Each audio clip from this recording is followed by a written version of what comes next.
tuning back into Catching Up with Kym. I really enjoyed doing the intro video and sharing it with you guys. I hope you guys enjoyed it as well. And I just want to say thank you to everyone who actually took the time to listen to what I had to say, because you guys provided so much positive feedback, and I just want you to know that I appreciate that just so much, especially because this is something that just means a whole lot to me. So again, thank you guys so much, and I'd appreciate it if you continue to give me feedback. And so like I said in the intro video, that was gonna be like one of my shortest videos because I just wanted you guys to get familiar with myself, who I am, my purpose of these videos, and just like what I do. And so from here on out, like these videos are just gonna be kind of more in depth of basketball, just knowing me from a basketball standpoint, just how I got into it, things like that. And so just to start, like I started basketball when I was 8 years old.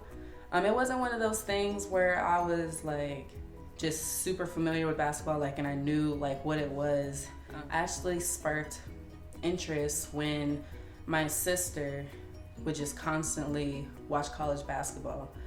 And being the younger sister, like I always wanted to be like my big sister. And so I just followed suit. And like whenever she would turn the TV on and a basketball game was on, I would sit right next to her and just kind of soak up everything and like just get familiar with the game. And then where I grew up, there was a church across the street.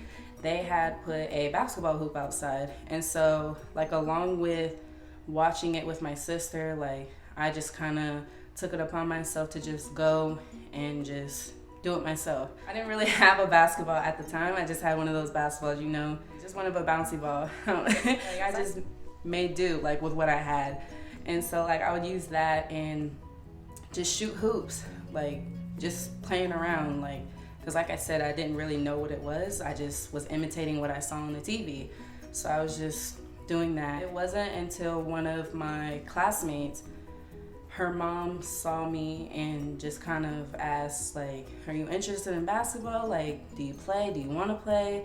And me, like, just getting familiar with it and just learning what it is, like, yeah, like, I was like, yeah, like, I want to play, like, I'm interested. And so that's how I started with playing organized basketball. So as you can imagine, being an 8-year-old, being the tallest person in your class, on your team, like have never played basketball before, like you guys can probably imagine what that kind of looks like. I was just out there having fun. So here is kind of a picture, don't judge. But yeah, so this is a picture of my YMCA days of when I started organized basketball. And so after I had got on the team, like with my classmate, I started getting interest from like middle school coaches and things like that who coach AAU, which is travel basketball if you guys aren't really familiar with it. So I got picked up to play on a travel team, and I really like started getting coached how I need to coach to develop into a great player. And that's really like where my basketball journey just started taking off, because being as just raw talent like I was and not necessarily hooping since I came out the womb, like it was just kind of, I was just like a sponge. I was just eager to learn, eager to get better, just eager to be around it. So yeah, so I started playing travel basketball, which is always fun to me because I love traveling, and then just getting to meet new people. It was just fun, like getting to do what I love and still getting to learn, like it was just fun for me. And so as I was playing AAU basketball, I played all the way through middle school and then high school. So at the end of my 8th grade year, and I was playing AAU, so I was going into high school, I suffered an injury to my right wrist during an AAU game. I just kind of shook it off, iced it. I thought it was just kind of a minor injury. High school rolls around.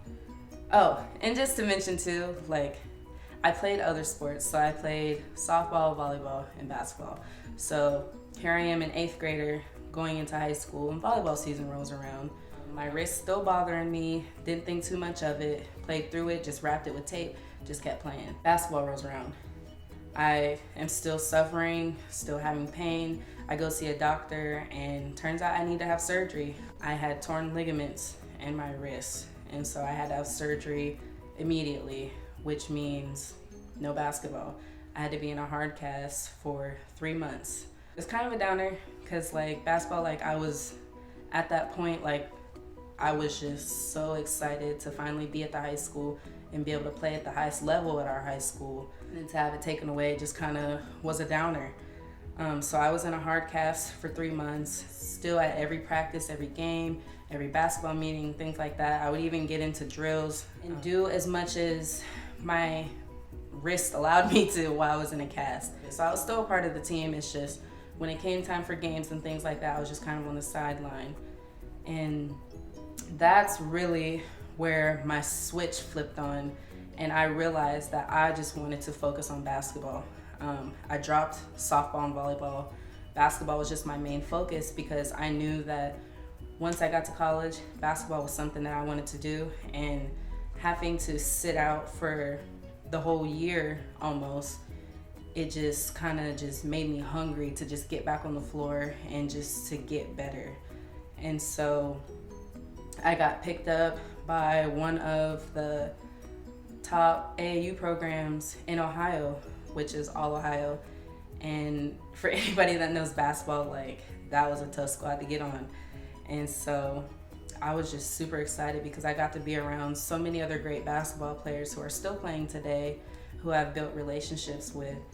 And they were older than me, so like being young, so I was gonna be a sophomore, they were juniors, about to be seniors, so they led by example. So me having to sit out a whole year, I just looked at them and was like, that's like, they were role models for me. And that's really where the college interest got intact, because since I was young on an older team with great basketball players, that's where the exposure came. And that's really where it set in, like, yeah, like I want to get to that level. Like I want to go to college. Like that's really like where the interest to play basketball in college came from, because like it was just exciting to be around that. It was just kind of like just a time for me that was just full of emotions, especially because I was just coming off my injury. I was fresh. I haven't played in like a real basketball game for a whole season, and so now here I am playing with the top of the top players and being young at that. Like there was a lot of nerves. They were really like welcoming, open arms, things like that. And so like that kind of made my transition easier, like my transition to get back easier. So I thank them for that and everything that came with that. It was just a really good experience. But that's really where I'm thankful that I got to come in contact with players of that caliber, because like I said, like I wanted to play basketball in college and I knew that for sure. Just being on a team with them drew that attention.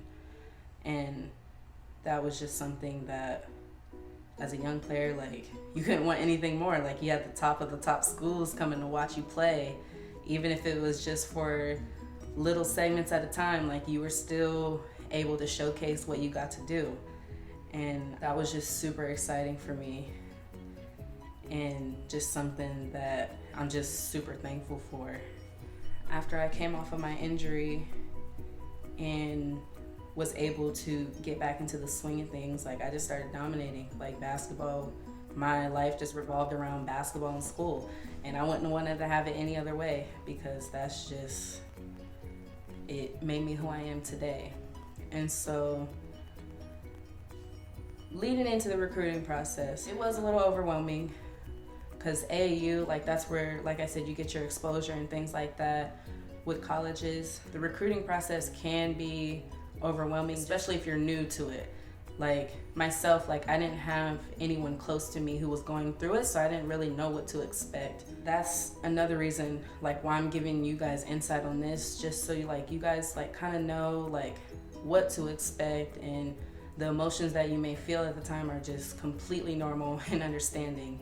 So for me, getting back into the swing of things and not being really a well-known player, just because I did have to sit out my first year of high school basketball, and then transitioning to post-injury and dominating, schools mailing you things, emailing you things, calling about wanting to talk to you about interest and things like that. Like it does get overwhelming. But at the end of the day, it comes down to you, the player, like myself, like in that time.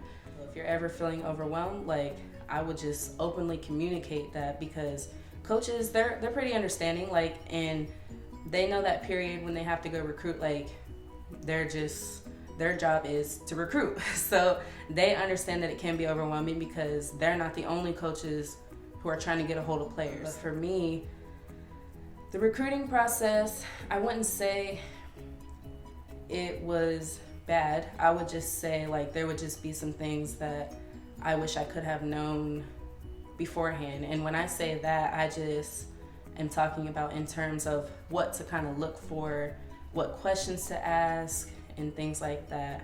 So the questions that I would tell you guys to ask that I didn't know at the time is just not necessarily questions. I would just say, after you talk with the coaches, request to talk to the players, because they're the ones who are going through what you potentially will be going through if you commit to that school.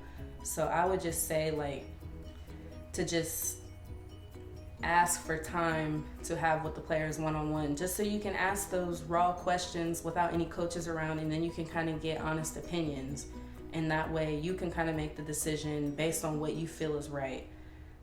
With myself,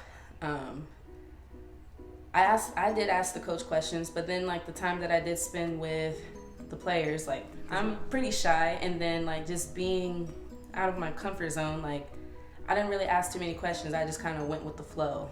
And so that's one thing that I would say is just kind of step out of your comfort zone, because the the school that you're going to commit to could possibly be your home for the next such and such years.